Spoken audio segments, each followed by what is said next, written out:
Hi, welcome back. I am so happy to be here and to be able to be talking better to you. I lost my voice last week and it's just taken its time this week. Um, so we're just going to jump right in. I wanted to talk a little bit about um, those of you that have trees that you look at it and you think, I don't know where to go. It's very full. I've got lots of pioneer ancestry, or Aunt so-and-so has done a lot of work. And I want to go beyond just doing ordinances ready. I'd like to do a little bit more discovery, be a little bit more in the tree. So we're going to talk a little bit about something called campaign roll-up test. Some of you may have heard about it. And if you have, this may be a review, but I think it'll be a good review.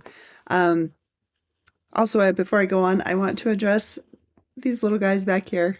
So I did something very crazy on Friday. And yesterday, I put up my Christmas decorations, even though, as I'm recording today, it's not even Halloween yet. I've never done that in my life. I used to be the day after Thanksgiving, and then it kind of went to the middle of November, and then it was the beginning of November. I just love to enjoy the spirited season, and when it's cold and dark outside, it's nice to have the lights. So anyway, that's my little disclaimer for that. And I also have my little wreaths on the window, and everybody else has Halloween out. So here in the United States, that's what it almost is, but just kind of sharing this little disclaimer. So we're going to talk a little bit about the campaign roll-up test. I'm going to share my screen. It's not letting me share my screen. Criminy. Allow to share screen. Share and try our screen. There we go. This is my fourth time trying to record, and it was just every time I try and share a screen, it wouldn't let me share my screen. So now let's hope that it works. I'm going to add a page. So what you'll do is you'll type in FamilySearch.org. And I'm going to sign in. I find that this is the easiest way to do it, so I'm just signing in. All right, so now that I'm already signed in, it's very easy to come up to the top. And when you click on that, see how this all gets highlighted in blue? You can just take your mouse, click here, and delete. So just go back till you get to the slash. See that little slash, .org slash, and then start typing campaign. And it should do campaign/family-ordinances-opportunities. And then you can just say enter. And this is what it does. So you can see it's still the same family search top bar. And what it does is it is going to explore your tree and the fan chart view, and it is going to find opportunities for you. So this is what we want to pay attention to. It's an experimental prototype. Known issues will be addressed in future release, including ordinance counts, and it's best used on a desktop, laptop, or large tablet. You cannot use this on a phone. So this is what it looks like. It gives you a little green circle with approximate number of family members with ordinances able to be reserved in the descendancy of that person. So it's kind of fun. It's already identified people that it can tell just directly down that it can find. Just know that you need to take this with a grain of salt. Don't just mean green. Don't think green means go. Green means go slow. Check every possible source that's attached. Make sure everything looks good. The family connections are right. I feel like I could sneeze. Excuse me.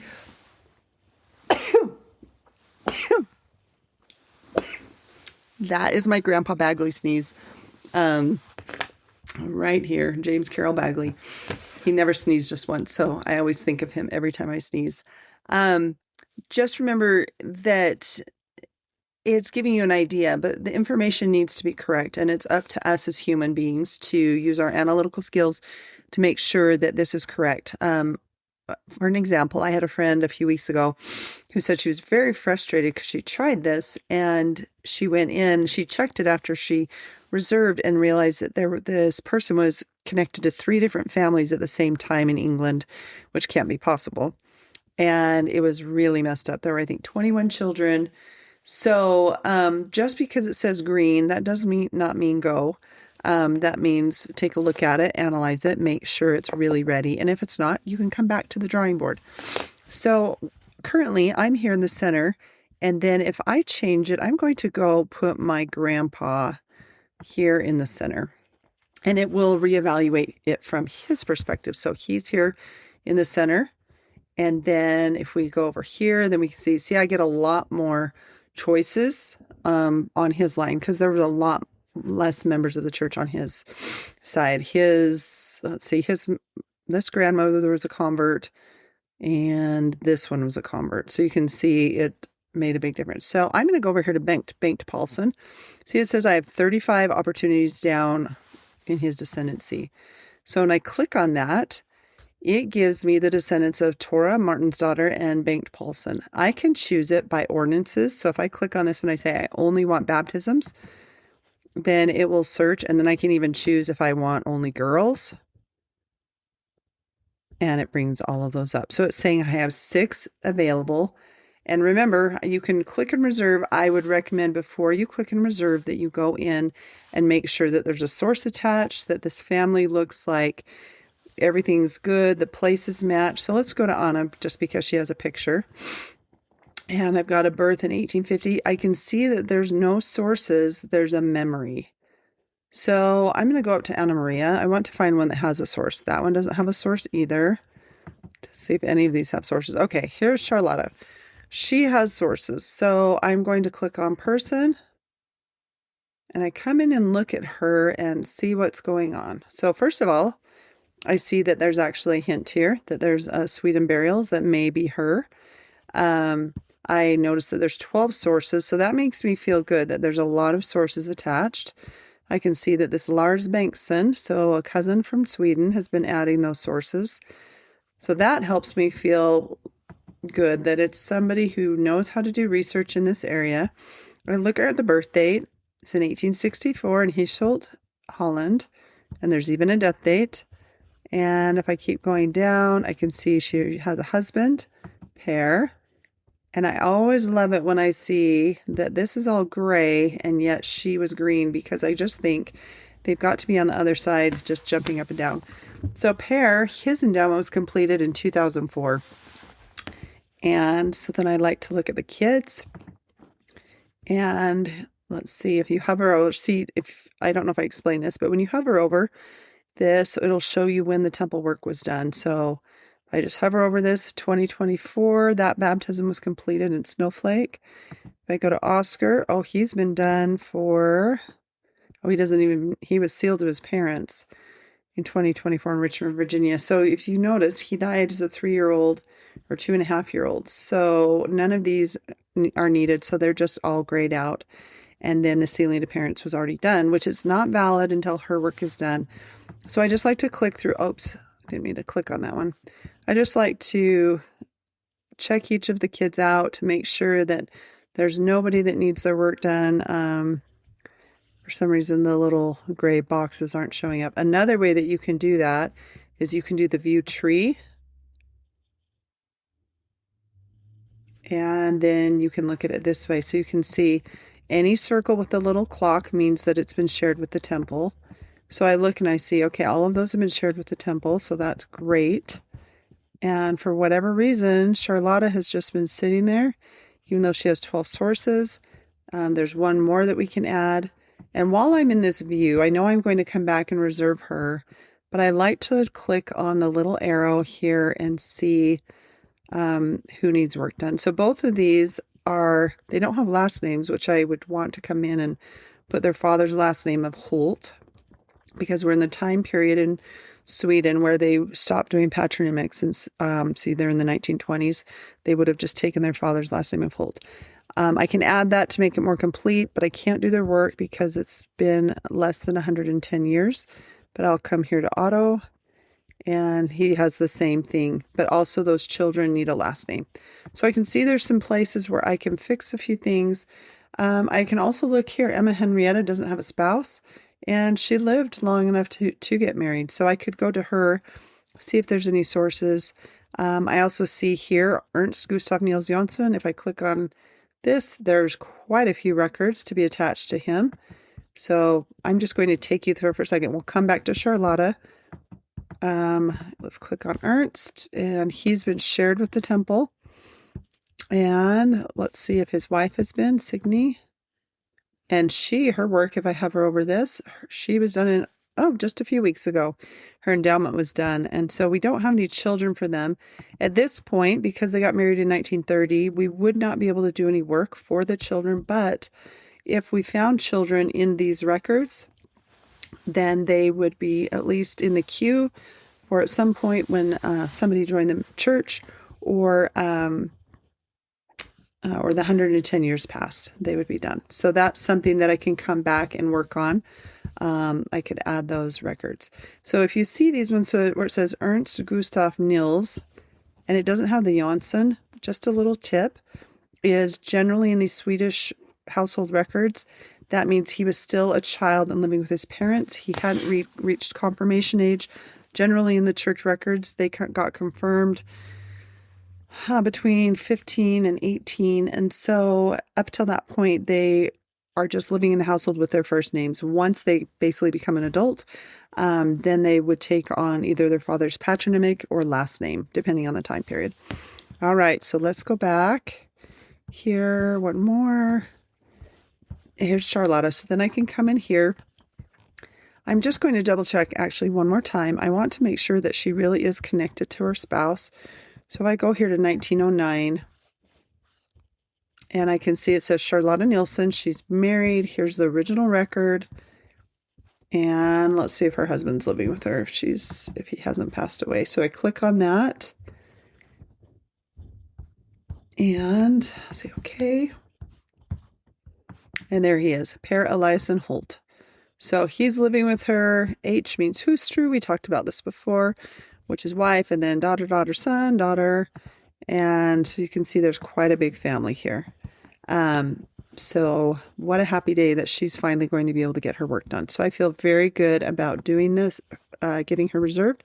So I come over here to Ordinances, and hopefully it will show up. Let's refresh the page. All right, here we go. And I click request, and I'm going to request. So this week I don't have time to go do baptisms, or I don't anticipate it. So I'm going to click share ordinances with temple, and I'm going to share the baptism and confirmation, and I want to keep the initiatory, and I'm going to share the endowment because I have quite a few endowments, but I need some initiatory.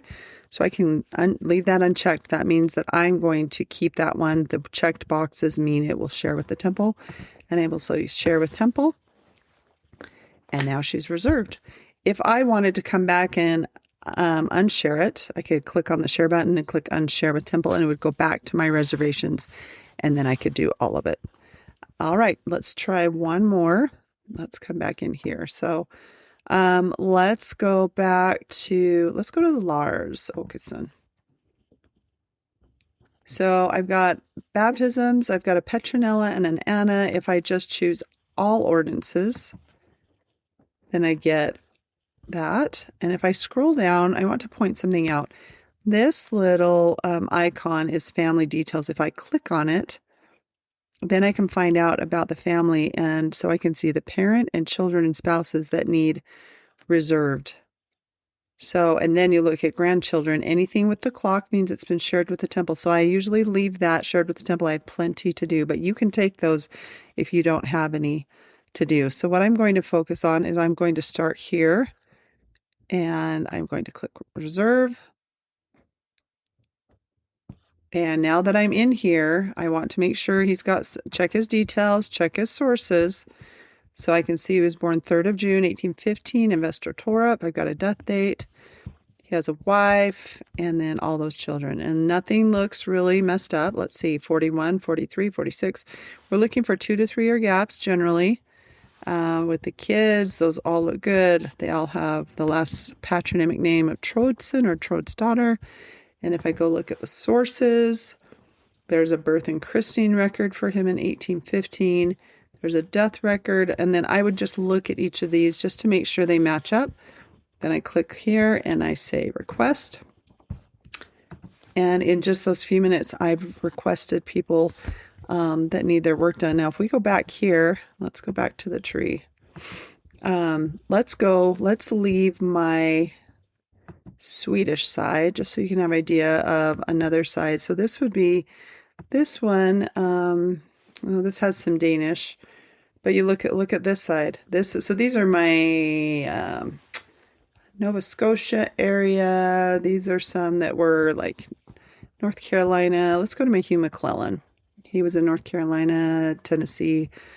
So if I go down, so you can see grandchildren. Now, when you get this kind of thing, you've got a name and then the red or the yellow. That means there's missing information. You can see all it says is his name and deceased. So we are missing death date, birth date. So I could go in to him. Let's just go to him for a second and see if anything shows up. He lived in South Carolina. And what I'm going to look for is I'm going to look for some hints. And if I don't see any, then I see how is he connected. So he's a son of this James McClellan. And I can tell that there's no dates. So this is going to take a little bit more work. Is it impossible? No. But for our simple purposes that we're talking about today, I would say I'm going to leave this George for right now, and then I could focus on some other ones. If I come down here and I'm just looking for something easy to do, I can come here to Harriet Ann Miller. Let's take a look at her. She needs a sealing to parents. And then I notice I look over here. So there's a little warning, birth after father's death. Come and look. So she was born in 51 and her father was born in 45. Interesting. So then what I would want to do is click on her mom to see if her mom married again, because maybe she's connected in the wrong family. So do you see how sometimes there's further things that need to be done? And it doesn't look like we've got a second spouse. So this would be something that I would want to research more. The other thing I noticed here is there's a Harriet R. Miller and a Harriet Ann Miller. All of a sudden I've got some little red flags going up that I don't think there would be two Harriets in this family. So what I would do is I can use my little links here to go into Ancestry, or my heritage, see if I can find what might be going wrong. I can look at the sources for each of these to see if there's a possibility, but the probability is not very high. So then I'm going to say I'm not going to worry about Margaret right now, and I'll close these out. So I hope that gives you a really good idea of how you can use this as hints. Just remember when you come into here, and I get so excited, look at this one, 99. Oh, yay. There's 99 possibilities of work to be done down here. But what I need to do is I need to make sure that there's enough information. I can see one's for sure ready, 16 are reserved and shared. So those are ready. I could grab them if I wanted. 8 means there's 8 people. So if I want to be doing some research and digging in, this gives me some people to work on.